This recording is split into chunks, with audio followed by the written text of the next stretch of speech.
نحمده ونصلي على رسوله الكريم أما بعد فقد قال الله تبارك وتعالى في القرآن المجيد والفرقان الحميد أعوذ بالله من الشيطان الرجيم بسم الله الرحمن الرحيم لن تنالوا البر حتى تنفقوا مما تحبون صدق اللہ مولانا العظیم۔ محترم معزز سامعین کرام، برادران ملت، کل ہمارے سامنے غزوہ تبوک کا جو سفر نبی اکرم صلی اللہ علیہ وسلم کا ہو رہا تھا اس کا ذکر مل رہا تھا، اور اس کا ذکر ہو رہا تھا لگ بھگ اللہ کے نبی علیہ السلام 3 یا 4 مقامات پر آپ کا قیام رہا جانے کے وقت میں۔ تقریباً مقام جرف میں پڑاؤ ڈالا آپ۔ جب مقام جرف میں پڑاؤ ڈالا تو اس وقت میں حضرت علی کرم اللہ وجہہ، اللہ کے نبی صلی اللہ علیہ وسلم حضرت علی رضی اللہ تعالیٰ عنہ تقریباً نبی اکرم صلی اللہ علیہ وسلم کے تمام غزوات میں شریک رہے سوائے غزوہ تبوک کے۔ غزوہ تبوک میں اللہ کے نبی صلی اللہ علیہ وسلم حضرت علی کو مدینے میں اپنا نائب بنا کر آئے تھے۔ مدینے میں نائب بنایا اور مدینے سے چلے آئے۔ جب مقام جرف میں آپ کا پڑاؤ ڈالے ہوئے تھے، قیام تھا، تو مدینے میں کچھ منافقین رہ گئے تھے، اور کچھ منافقین نبی اکرم صلی اللہ علیہ وسلم کے ساتھ تھے سفر میں۔ تو مدینے میں جو منافقین تھے وہ یہ بات اڑانے لگے، ان کی منشا یہی تھی کہ کسی طریقے سے تکلیف پہنچائے۔ تو انہوں نے یہ بات بنائی کہ حضرت محمد صلی اللہ علیہ وسلم حضرت علی کو جان بوجھ کر چھوڑ کر گئے، نعوذ باللہ ثم نعوذ باللہ۔ یعنی حضرت علی کو جو ہے حضرت علی کی معیت میں یا آپ کو اپنے ساتھ لے کر جانا آپ کو تکلیف دہ بات ہے۔ اس تکلیف کو ہٹانے کے لیے اللہ کے نبی صلی اللہ علیہ وسلم نے مدینے میں چھوڑ دیا ہے، جبکہ اللہ کے نبی علیہ السلام حضرت علی سے فرمایا تھا، علی تم میرے نائب ہو اور میرے آنے تک تم گھر بار کا بھی اور پورے مدینے کا بھی پاس و خیال رکھنا۔ یہ کہہ کر اللہ کے نبی صلی اللہ علیہ وسلم گئے تھے۔ تو جیسے ہی منافقین کی یہ جو ہے کارستانیاں حضرت علی کو معلوم ہوئی تو حضرت علی کو تھوڑی تکلیف ہوئی۔ حضرت علی رضی اللہ تعالیٰ عنہ گھوڑا لیے اور سوار ہو کر اللہ کے نبی صلی اللہ علیہ وسلم کے پاس نکل پڑے۔ مقام جرف پر پہنچے تو اللہ کے نبی صلی اللہ علیہ وسلم نے دیکھا کہ حضرت علی آئے ہیں۔ اللہ کے نبی صلی اللہ علیہ وسلم ماجرا پوچھا کیا معاملہ ہے؟ تو حضرت علی رضی اللہ تعالیٰ عنہ نے ساری بات بیان کی کہ نبی جی لوگوں میں یہ بات مشہور ہو چکی ہے کہ آپ مجھے جو ہے جان بوجھ کر چھوڑ کر گئے، آپ مجھے جان بوجھ کر چھوڑ کر گئے ہیں، میرے آنے سے آپ کو تکلیف ہے، اس لیے آپ نے مجھے جو ہے یہاں پر اپنا نائب بنا کر نکل گئے۔ نعوذ باللہ ثم نعوذ باللہ۔ اللہ کے نبی صلی اللہ علیہ وسلم نے فرمایا، اے علی ان منافقین کی باتوں پر اپنے کان نہ دھرو، ان منافقین کی باتوں پر اپنے کان نہ دھرو، بلکہ میں نے تمہیں اپنا نائب ایسے ہی بنایا ہے جیسے حضرت موسیٰ علیہ السلام نے حضرت ہارون کو بنایا تھا۔ حضرت موسیٰ علیہ السلام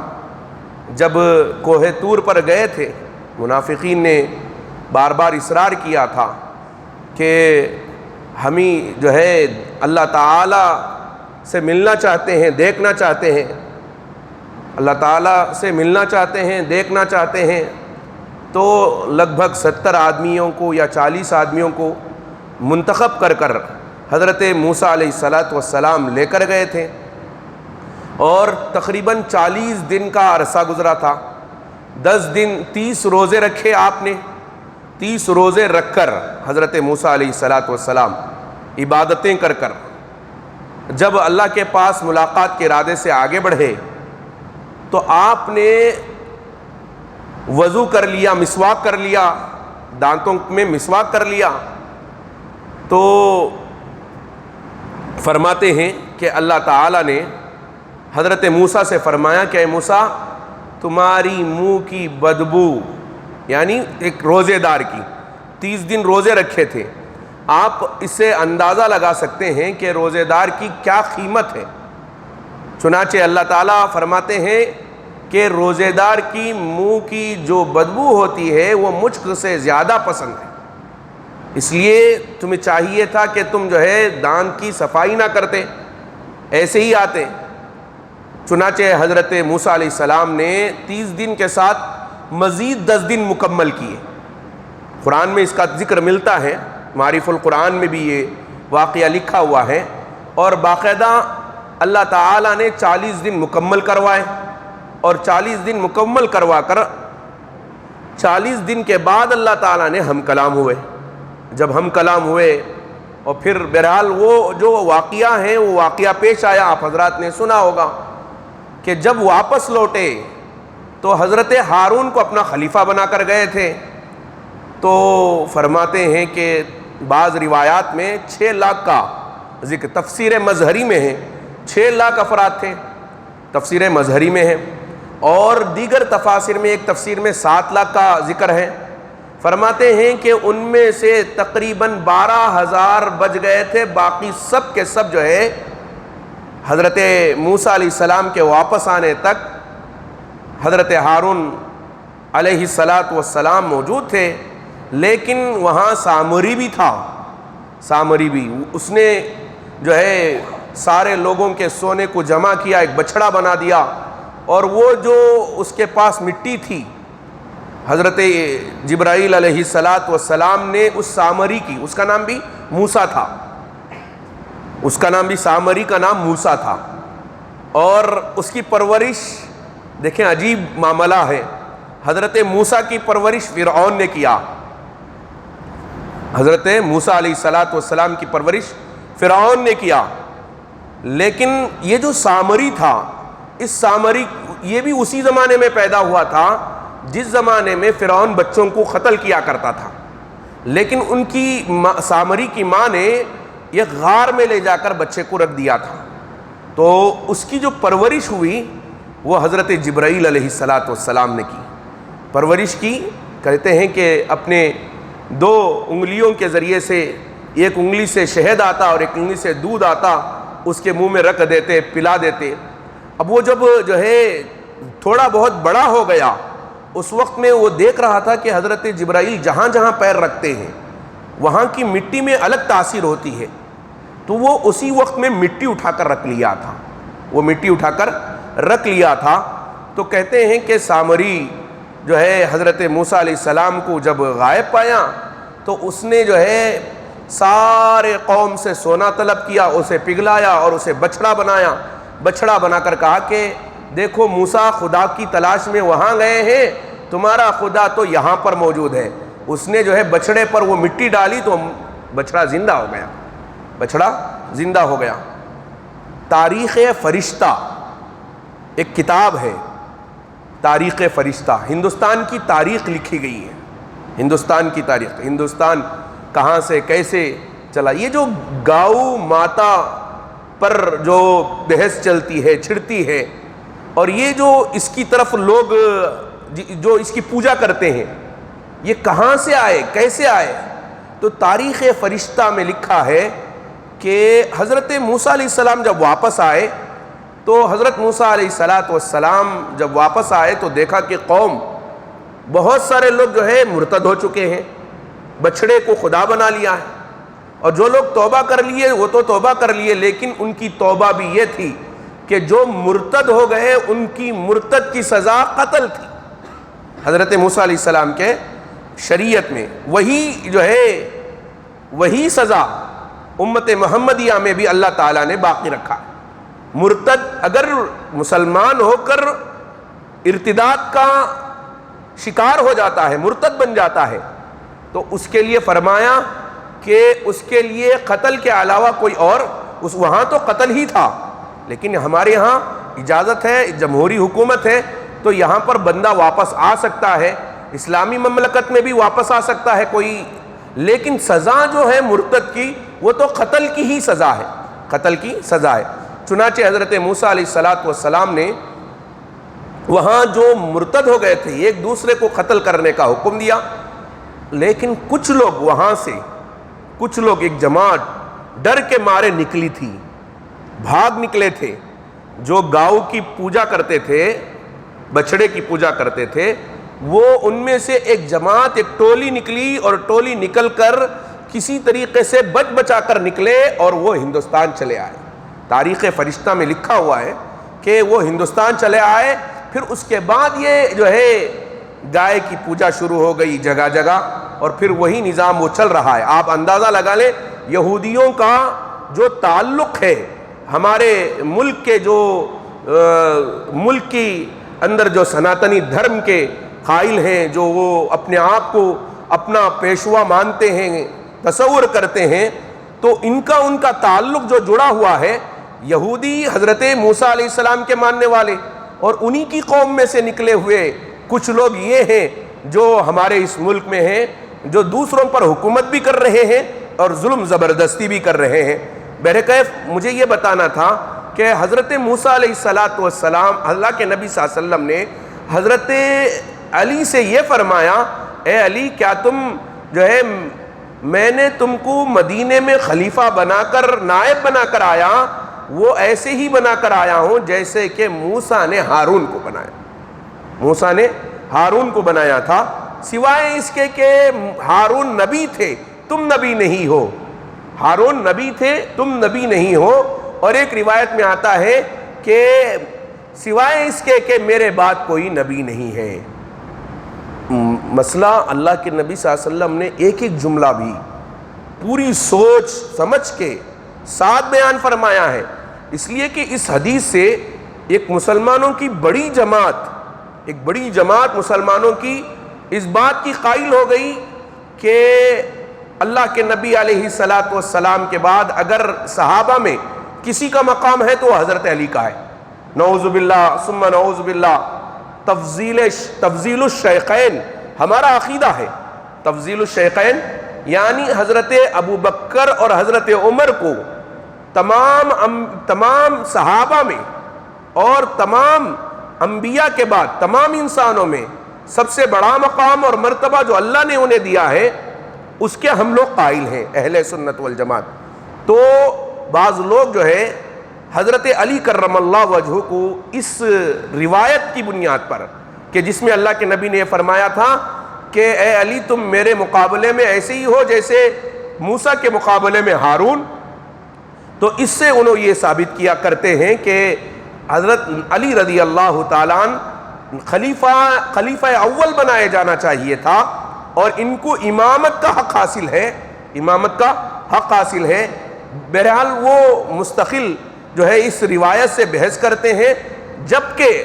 اللہ کے نبی علیہ السلام غزوہ تبوک میں تو حضرت علی کو اپنا نائب بنایا تھا، لیکن اس سے پہلے مواقع میں جب آپ جو ہے حجۃ الوداع میں گئے تھے، تب بھی مدینے میں حضرت عبداللہ ابن ام مکتوم کو خلیفہ بنایا تھا، نائب بنایا تھا، اور جب صلح حدیبیہ گئے تھے اس وقت میں بھی جو ہے کسی دوسرے صحابی رسول کو اپنا نائب بنایا تھا۔ اگر یہ بات ہوتی کہ اللہ کے نبی صلی اللہ علیہ وسلم نے نائب بنانے، اللہ کے نبی نے حضرت علی کو نائب بنایا ہے، اس وجہ سے حضرت ابو بکر سے بھی بڑا مقام حضرت علی کا ہے، یا یہ کہ وہ امامت کے مستحق ہیں، جن کو جو ہے معصوم سمجھا جاتا ہے، کہ 12 اماموں کا نام اور ذکر کیا جاتا ہے اور ان کو معصوم تصور کیا جاتا ہے، اور ان کا مقام انبیاء سے بھی اونچا بتایا جاتا ہے، تو یہ جو چیز بتائی جاتی ہے یہ چیز غلط ہے، جبکہ اللہ کے نبی صلی اللہ علیہ وسلم نے دوسرے مواقع میں دوسرے صحابہ کو اپنا نائب بنایا ہے۔ حضرت عبداللہ ابن ام مکتوم نابینا صحابی تھے، عام طور پر حضرت عبداللہ ابن ام مکتوم کو نائب بنایا کرتے تھے۔ بہرکیف حضرت علی رضی اللہ تعالیٰ عنہ کو سمجھایا اور حضرت علی سے فرمایا کہ علی واپس جاؤ، تو حضرت علی رضی اللہ تعالیٰ عنہ واپس چلے گئے۔ نبی اکرم صلی اللہ علیہ وسلم مقام جرف سے آگے بڑھے، جب آگے بڑھے تو ایک ایسا مقام آیا جہاں پر فرماتے ہیں حضرت بلال سے آپ نے یہ فرمایا تھا کہ رات میں تم جو ہے، مجھے رات میں ذمہ داری تھی جاگنے کی، اللہ کے نبی صلی اللہ علیہ وسلم کو صحابہ کرام جگاتے نہیں تھے، جب آپ آرام کرتے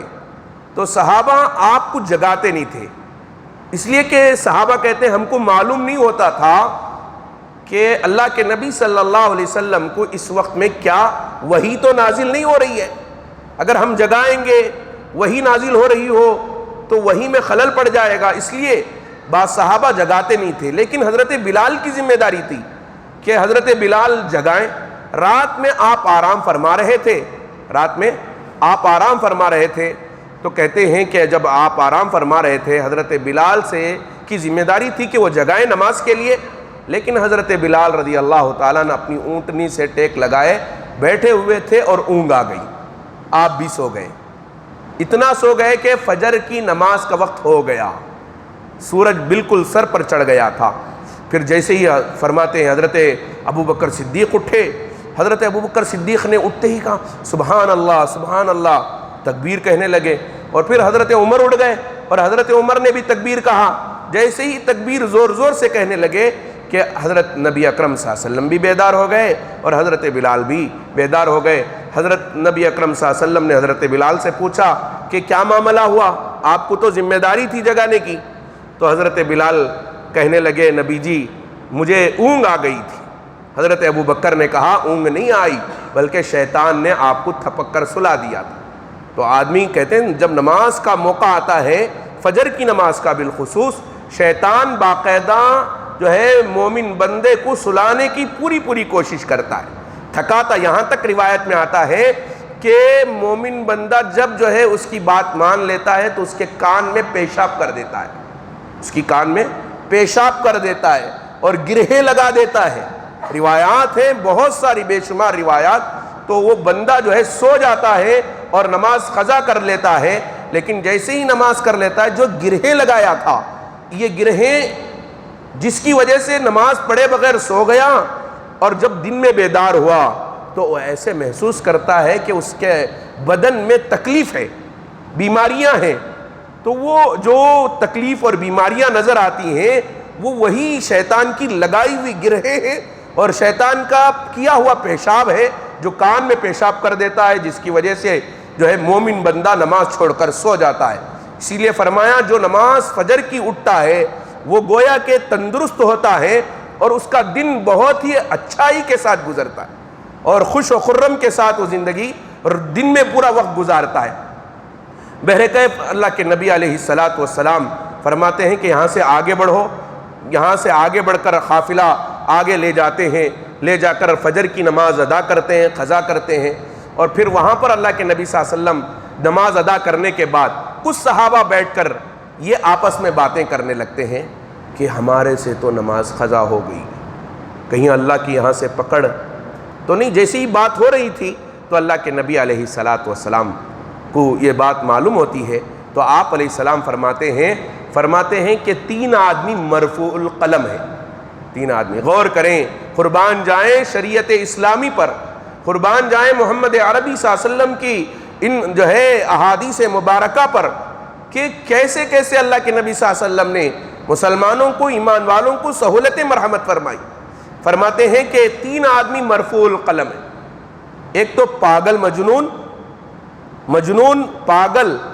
جو جس کے پاس انسان ہے لیکن تھوڑا سا بھی دماغ کا ایک رگ آگے پیچھے ہو جائے، اونچ نیچے ہو جائے، ہم خود بھی دیکھ سکتے ہیں کہ اس کی حالت کیا ہوتی ہے۔ اسی لیے میں نے پہلے بھی بتایا تھا عقل کی جو ہے اہمیت ہے شریعت میں وہ بہت بڑی ہے، اسی عقل پر دین کا سارا دار و مدار چلتا ہے۔ اگر جو ہے رتی برابر بھی عقل نہ ہو، پاگل ہو، تو پھر فرمایا کہ اس کے ساتھ شریعت نہیں لگائی جاتی،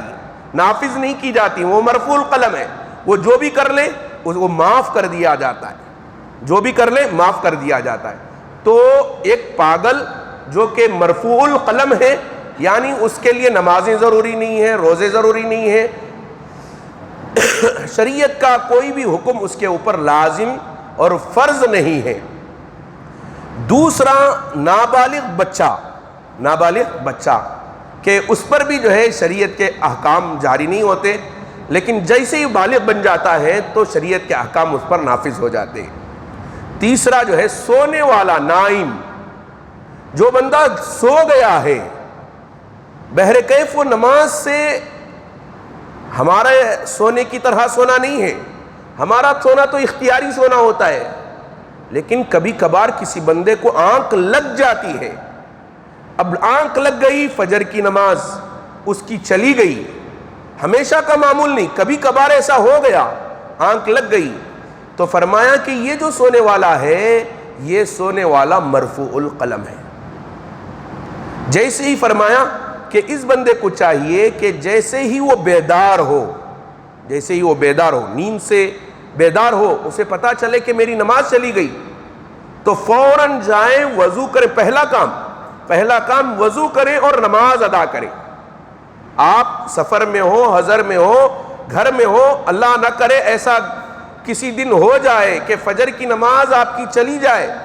چھوٹ جائے، تو آپ فوراً جو ہے گھر ہی میں، آفس میں ہو، گھر میں ہو، سفر میں ہو،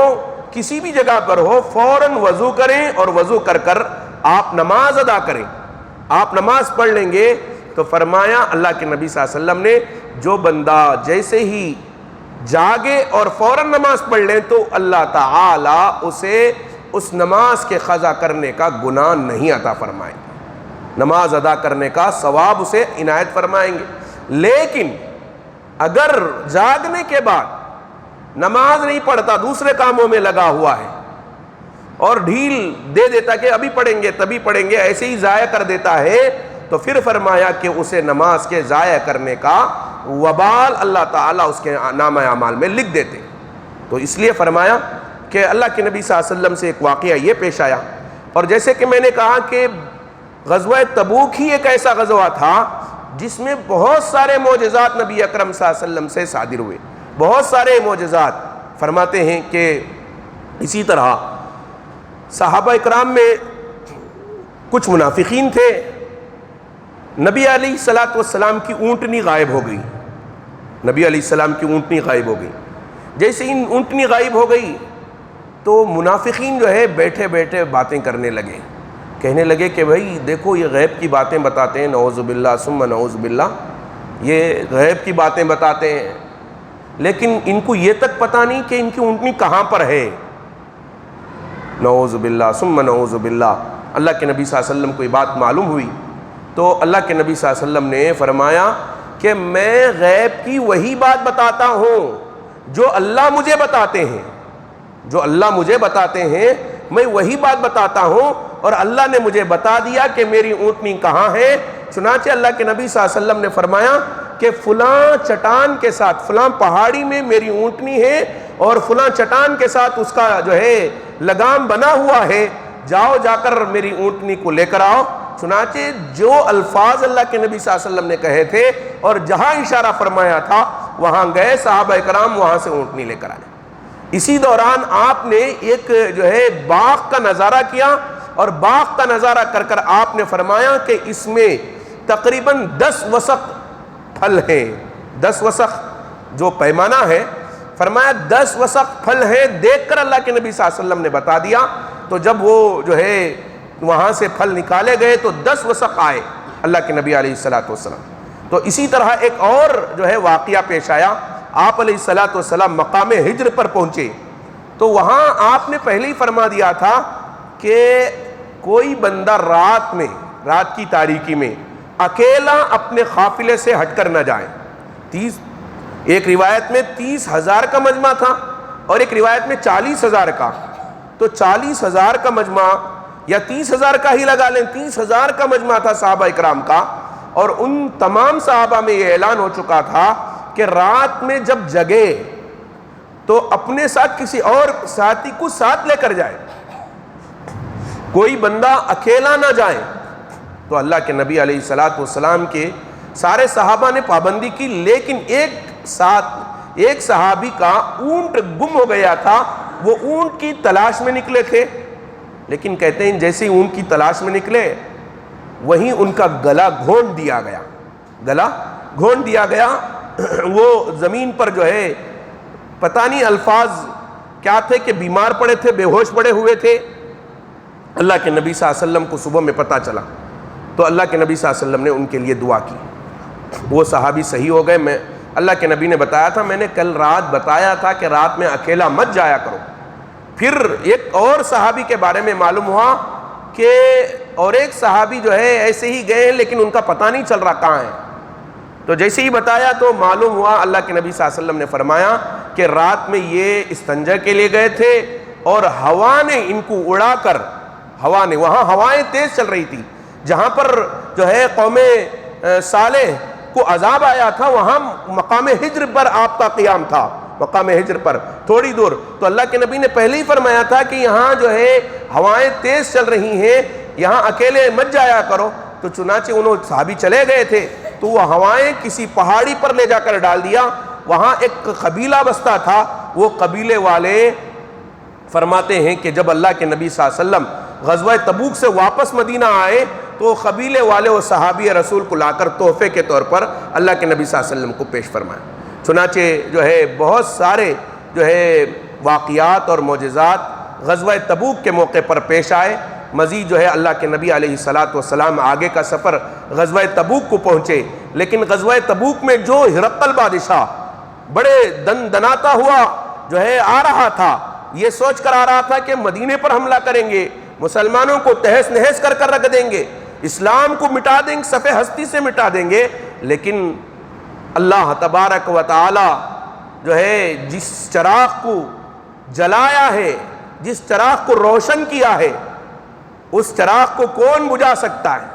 اس چراغ کو کون بجھا سکتا ہے؟ اللہ تعالیٰ نے اسے روشن رکھنا تھا. بہرکیف آگے کی جو کارروائی ہے وہ انشاءاللہ کل آپ حضرات کے سامنے لائی جائیں گی. اللہ تعالیٰ سے دعا ہے اللہ ہم سب کو عمل کی توفیق عطا فرمائے. زکوٰۃ سے متعلق 2-3 مسائل مختصر وقت میں آپ حضرات کے سامنے رکھوں گا. زکوٰۃ کا جو مال ہوتا ہے, آدمی جو ہے زکوٰۃ کا مال نکالتا ہے. نکالنے کے تقریباً 2-3 طریقے ہوتے ہیں. 3 طریقے ہیں. ایک یہ کہ آدمی کے پاس طے ہے کہ مجھے زکوٰۃ نکالنی ہے,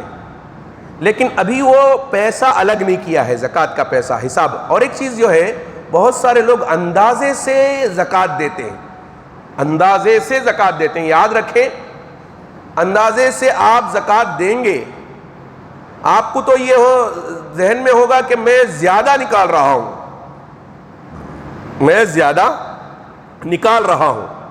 زیادہ نکالے فبیہا, اچھی بات ہے, لیکن اندازے سے نکالنے کی وجہ سے یہ اس بات کا بھی امکان ہوتا ہے کہ زکوٰۃ کا مال آپ نے جتنا زکوٰۃ آپ پر فرض ہے اس میں سے کچھ نہ کچھ رقم کی زکوٰۃ آپ نے نہیں نکالی اندازے کی وجہ سے. اس لیے حضرات علماء فرماتے ہیں اندازہ زکوٰۃ میں ہرگز نہ کریں, حساب لگائیں, باقاعدہ حساب لگائیں. زیادہ دینا ہے آپ کو تو حساب لگانے کے بعد زیادہ دیں, لیکن حساب لگا کر زکوٰۃ نکالا کریں. اور جب حساب لگائیں گے تو حساب لگانے کے بعد یا تو آپ زکوٰۃ کا مال الگ کر دیا, پورا زکوٰۃ کا مال الگ کر دیا, 10,000 روپے, 15,000 روپے, 20,000 روپے. اب وہ الگ پیسہ رکھا ہے نیت کر کے کہ یہ زکوٰۃ کا مال ہے, اور رکھنے کے بعد آپ جب فقیر کوئی محتاج آ رہا ہے یا ضرورت مند آ رہا ہے تو اس میں سے اٹھا کر دے رہے ہیں. تو جب آپ پہلے ہی سے نیت کر چکے ہیں تو آپ جب فقیر کو دے رہے ہیں تب نیت کرنے کی ضرورت آپ کو نہیں ہے. ایک طریقہ تو یہ ہے, اس میں سے جتنا چاہے آپ دیں, چونکہ پہلے سے نیت ہے یہ زکوٰۃ کا مال ہے. ایک دوسرا طریقہ یہ ہوتا ہے کہ آپ نے الگ کر لیا, الگ کر کے آپ نے کسی ایک آدمی کے سپرد کر دیا کہ یہ میرے زکوٰۃ کا مال ہے, جسے چاہے تم دے دو. تو اب یہ ایک طریقہ ہے, وکیل کو آپ نے دے دیا, تو وہ وکیل جو ہے جب وکیل کو دے رہے تھے تو آپ کی نیت ہو چکی تھی کہ یہ زکوٰۃ کے پیسے ہیں, تو وکیل جہاں چاہے جیسے چاہے مثلاً وہ ضرورت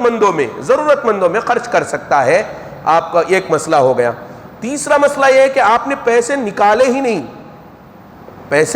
نہیں, آپ کو ضرورت پڑ گئی, راستے میں جا رہے تھے, کسی کو دینا پڑا, تو آپ نے زکوٰۃ سمجھ کر دے دیا. زکوٰۃ کا مال ہے یہ, میں زکوٰۃ دے رہا ہوں، یہ نیت کر کر دیا تو پھر زکوٰۃ ادا ہوگی، آپ حساب کر لے سکتے ہیں، زکوٰۃ ادا ہوگی۔ لیکن آپ نے پیسے دے دیے، آپ کے ذہن میں نہیں تھا کہ میں زکوٰۃ دے رہا ہوں، دینے کے بعد وہ آدمی جو ہے یا تو ہمارے سامنے ہوگا، یا کبھی کبھار کیا ہوتا ہے ذہن سے نکل جاتا ہے، دوپہر کے وقت میں دیا تھا، رات میں خیال آیا کہ بھئی میں وہ صبح میں پیسے دیا نا وہ زکوٰۃ کے ہو جائیں گے، زکوٰۃ کی نیت میں اس میں کر لیتا ہوں۔ تو حضرات فقہا نے یہاں فرمایا ہے کہ آپ کو دیتے ہوئے نیت کرنا کم سے کم آخری وقت میں ضروری ہے۔ اگر دینے کے بعد ایک صورت نکل سکتی ہے اس میں، وہ یہ صورت ہے کہ دینے کے بعد آپ کو خیال آیا کہ میں زکوٰۃ کی نیت کر لیتا تو بہت اچھا تھا، تو اگر یہ نیت کا خیال آیا تو فرماتے ہیں اگر فقیر کے ہاتھ میں، جس کے بھی ہاتھ میں آپ پیسے دے رہے ہیں، ضرورت مند کے ہاتھ میں، اگر وہ پیسے اس کے پاس باقی ہیں تو آپ کی جو نیت ہے وہ نیت صحیح ہو جائے گی، درست ہو جائے گی کہ آپ نے پیسے دے دیے، دوپہر میں دیے تھے، آپ کے علم میں بات آ گئی کہ جو ہے دوپہر میں نے جو پیسے اس کے پاس دیے ہیں، اس کے پاس پیسے موجود ہیں، آپ کو معلوم ہوا کسی طریقے سے، اور آپ نے اس وقت میں نیت کر لیا کہ یہ زکوٰۃ کی رقم ہے، تو یہ زکوٰۃ کی رقم ادا ہو جائے گی۔ لیکن اگر اس فقیر کے پاس پیسے نہیں، اس نے خرچ کر دیا، کہیں لگا دیا ہے پیسے، تو پھر آپ کی نیت زکوٰۃ کی کرنے سے زکوٰۃ ادا نہیں ہوگا۔ اللہ تعالیٰ سے دعا ہے اللہ ہم سب کو عمل کی توفیق عطا فرمائے، آمین وآخر دعوانا۔